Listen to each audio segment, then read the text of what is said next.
They call me Pele in a past life. You didn't go for it. Yeah, because it was too powerful. You have to do it at one motion. You ready? Like that. That was even worse. There you go. There we go. It was better. This week, we entertain everyone's favorite villain. Welcome to Throne Room. Who's it from? Every week. Epoch. Because they can't spell epic. Epoch Anonymous? Alright, come on. Don't. Oh my god. You're gonna lose your privilege very soon. Box. What the hell is wrong with you? A lot, that's true. Oh, there's only one in here. It's lame. We got in the newest offering from Epoch Lacrosse, and that is the Prequel. It's built on kind of the Hawk sequels, engineering and finishings and plastics, but it offers it in a more traditional kind of silhouette with a kind of a throwback kind of classic offset, and it's interesting, and I'm really looking forward to stringing it up. All right, what are we doing with it? Let's let them decide. Who? Who's them? Epic? The fans. What do you mean? Like, let the fans decide. How do we do that? Put it on Instagram, take a picture of it. I really didn't have any good ideas for this head, and Chris had the good idea of throwing up kind of a raw image of the head up on Instagram and see what the fans wanted us to do with it, how we wanted to customize it, and that was a really cool idea. So we threw it up, we had tons of comments, and I just picked the one that I thought was the coolest, that was one of the first comments, and that was from Harry, and he mentioned that we should do a new Joker theme from the new movie Suicide Squad with Jared Leto, and I thought that was just awesome. I've always been a huge Batman fan growing up. Who doesn't like the Joker? He's like the best villain of all time, so this is gonna be a fun one. The plan is to replicate the Joker's new signature tattoos and colors. So first up, we're gonna do damage across the top of the scoop like he has tattooed across his forehead. Quick little trick, fold it in half and line it up through the clear and then pinch it right about there. That'll give you your middle point. So our middle point is right in between the A and the second A and the M.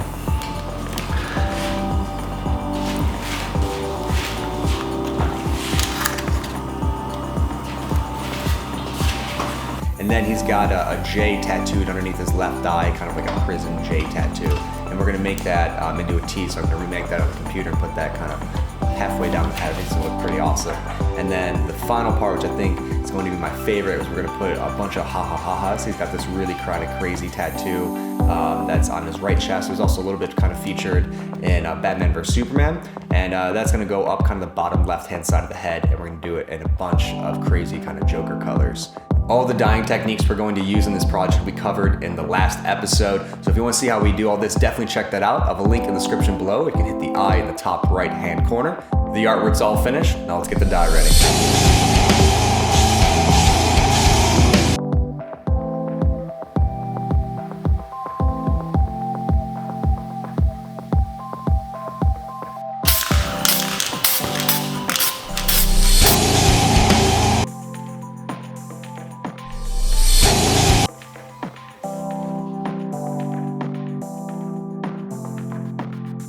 The colors came out absolutely insane, exactly what I visioned. I love kind of the mixture of these neons with the purple. Now it's time to destroy my fingernails.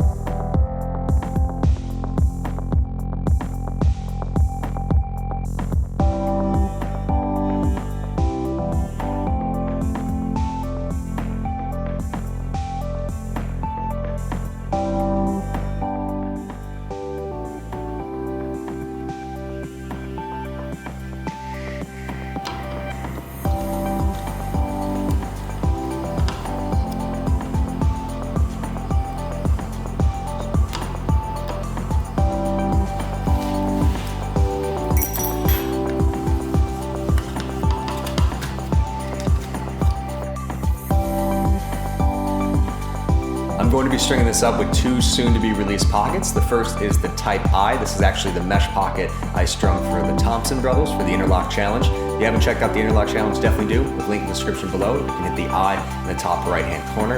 And the other product is the Fiber Spectrum in the Onyx colorway. That is the black, gray, and white unbelievable looking. I want to use this for this project because of Joker's face makeup. He uses like white powder with black accents, and then he also has a silver grill in the movie, so I thought the gray kind of in the mesh would bring that around. And we're gonna string it all up with white and gold to kind of go with the Lambo and just bring it all together, and I think it's gonna look absolutely insane.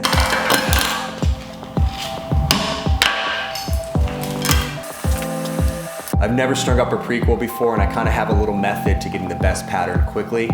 First is just knowledge, kind of looking at the shape of the head and knowing what kind of pocket I want, but I pretty much just guess at the first sidewall what I think it's gonna be, and then after looking at that, you can kind of see half the pocket and inform you a little bit more if things need to move around. And instead of changing that, I immediately go to the other sidewall that I haven't strung up yet and guess for a second time for that. Then you kind of have a rough understanding of what the pocket's gonna look like. And then I usually pick one of those, but sometimes it's kind of an amalgamation of both. And it's a little bit quicker than just stringing them up the same way and then going back and having to tweak them and then tweaking them again. You kind of have those two tries, and based on those, you can usually lock down a pretty good pattern.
This, without a doubt, is going to be the hardest thing for me to part with. As much as I love kind of passing it on to the next generation of Lacrosse, this thing turned out perfect. The colors, that gold top string with the black onyx, the sharp decals, the pocket, everything about it is just so perfect. And I think that's where I really see Joker in it and why I love it so much.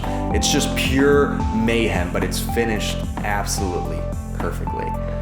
I love it, and I hope Harry loves it too.